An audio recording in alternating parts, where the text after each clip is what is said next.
So I've been wanting to make this video for a little while, and today I'm actually going to be talking about Ultimate Spider-Man. Now, I've talked about a couple issues of Ultimate Spider-Man before, and I'm sure I'll talk about some in the future. I actually really like the Ultimate Universe. Cosmo, you do too, right? The new Ultimate Universe? We got some in the background here, you see? Wow, isn't that cool?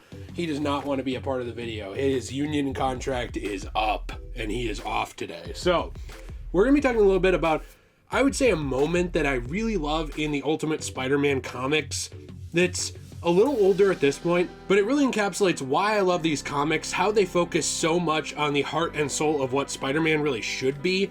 This is from issue 3, actually, as well, of Ultimate Spider-Man, so a couple months old at this point.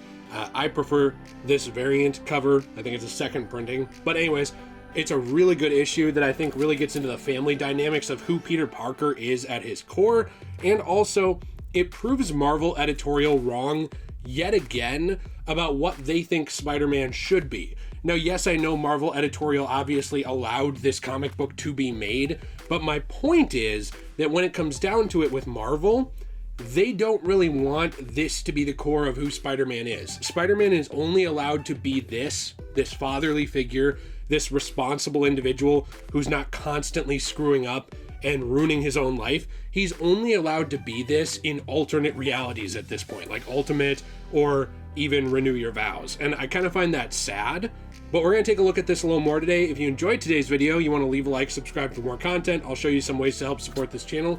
I appreciate you very much. Let's hop further into it. Before we get further into this video, I do actually have a question of the day for you, which is, what is your favorite Spider-Man suit? Now, this could be an original suit, it could be a film variant, like how the Amazing Spider-Man suit, or even the Tobey Maguire suits are loosely based on the comics adaptation, I guess with TASM 2 being very closely based on it.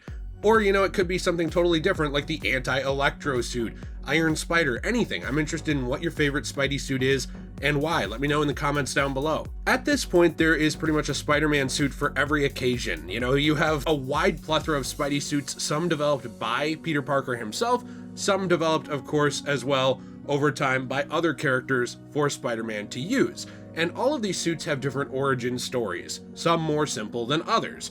And when we're looking at the suit that I want to talk about today from the Ultimate Universe, something I love about this universe and this suit especially is that it's based in family, is that it's based in the familial connections of this version of Peter Parker. We previously talked about how in the Ultimate Universe, Peter was prevented from becoming Spider-Man pretty much ever. Now, while he did go on to marry Mary Jane Watson, and he did go on to have 2 wonderful children, Richard and May Parker, he doesn't feel like he is who he's supposed to be fully.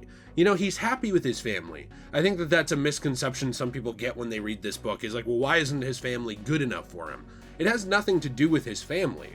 What it has to do with is that he feels like, even though he loves his family and cares deeply about them, that he hasn't found his true calling or purpose to give back to the world as a profession or occupation or something that he is doing physically. Because he was prevented from becoming Spider-Man at the age of 15 when, of course, the maker, Reed Richards from the original Ultimate Universe, went through the timeline and pretty much stopped heroes from being created. This caused a totally new timeline where a lot of Earth's heroes never became heroes, or they had to have their origin stories drastically altered to become heroes much later on, as is what pretty much happened to Peter. So cut forward to issue 2, and Peter is kind of learning the ropes of trying to become Spider-Man. He makes a little mistake, and May, his daughter, who is up in the middle of the night, hears him and comes across him in his Spider-Man outfit, figuring out who he is.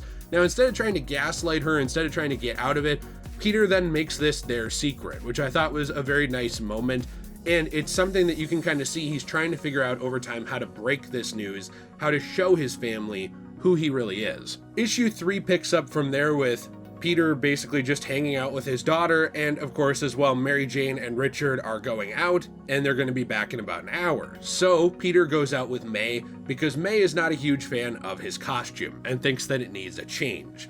And instead of just developing one himself, you know, just going through it and saying, nope, this is my costume, here we go, I've got it, Peter starts going through variations of this costume with his daughter to see which one she is most comfortable with. because at the end of the day, he doesn't want to be someone that scares his daughter. He wants to be a hero, but he doesn't want to be one that his children look at and think, that person is terrifying. That's a freaky individual. And I thought that this was really nice because this is a very cool bonding moment between him and his daughter, where you end up with a variation of the original Spider-Man suit, the original red and blue by the end, because of May's input. But it does have some differences. You know, obviously every version of this suit is a little different. This one does have a little bit smaller eyes than some people are used to, kind of harkening back to the classic suit. A slightly different spider, but overall it is pretty much that classic red and blue suit, just a variation of it like we've seen over the years, over really decades of Spider-Man comics. But what's so special to me about this is that this is based in those connections that Peter Parker has. And I really do think that that says a lot about this character, about this version of the character, and I also believe that it kind of spits in the face of what we've been told about Spider-Man for so many years, that he doesn't work as a connected character. He doesn't work with a family. He doesn't work with a marriage. You know, people want a young Spider-Man. They want a hip, cool Spider-Man. They want high school Spider-Man. They don't care about anything after that. But this comic and so many other stories have proven that wrong time and time again. And it's very interesting to me that this splinter off universe, this other universe, this other timeline can get that right.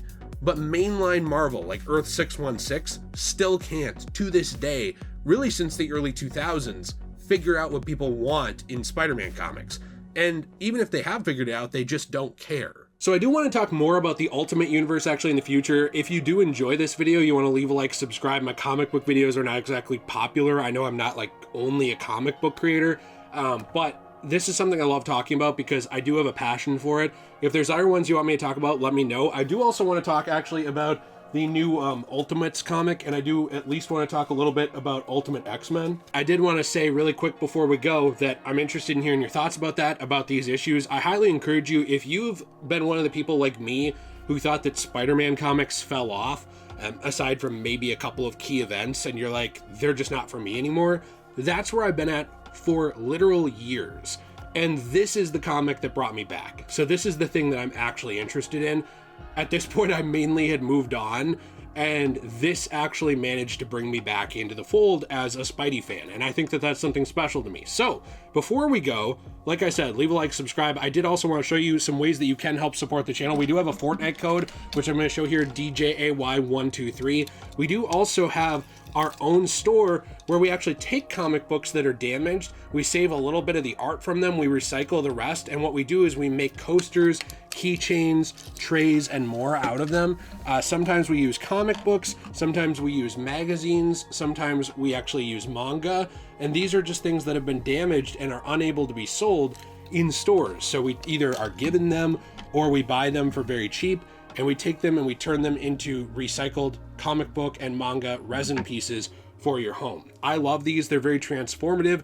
They're very cool. Cosmo attacked me. So I wanted to say really quick that, you know, this is something I love because we don't print these pictures out. It's not like we're stealing these images. I've had questions about that before. We're not going online and printing these. We are taking literal books that are going in landfills, not even recycling. We use a little piece of it, we transform it into something new for your home, and then we recycle the rest. So goes to help support our channel, goes to help reuse something that was not going to be reused in any fashion, was just going to end up in the ground, and we then get to recycle the rest of it, and you get something cool. So we appreciate you very much. We hope you have a fantastic day, and as always, everyone, stay shway.